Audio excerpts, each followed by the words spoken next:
রাখি বন্ধন এটা কি ভাই বোনের উৎসব, নাকি এটা সমস্ত ব্যক্তি পালন করতে পারে?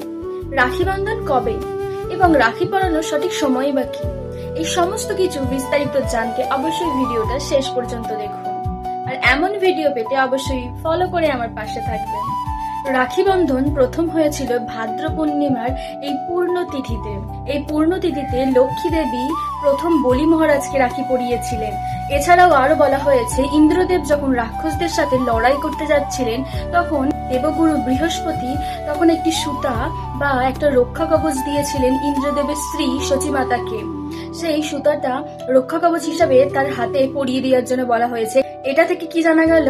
এটা থেকে জানা গেল এটাই যে রাখি একটি সুতো নয়, রাখি হচ্ছে রক্ষা কবচ। আপনি আপনার প্রিয় মানুষকে পরাতে পারেন, শুধুমাত্র ভাই বোনের উৎসব সেটা কিন্তু নয়। এছাড়াও দ্রৌপদী শ্রীকৃষ্ণের আঙুল কেটে গেলে সেই আঙুলের রক্ত বন্ধ করার জন্য দ্রৌপদী নিজে আঁচলের কাপড় ছিঁড়ে শ্রীকৃষ্ণের হাতে বেঁধে দিয়েছিল। এই ঘটনাগুলোকে রাখি বন্ধনের সাথে তুলনা করা হয়েছে।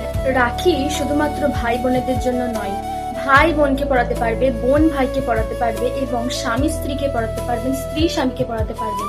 এটা হচ্ছে রক্ষা কবচ। রাখি পূর্ণিমা হচ্ছে 28শে আগস্ট শুক্রবার।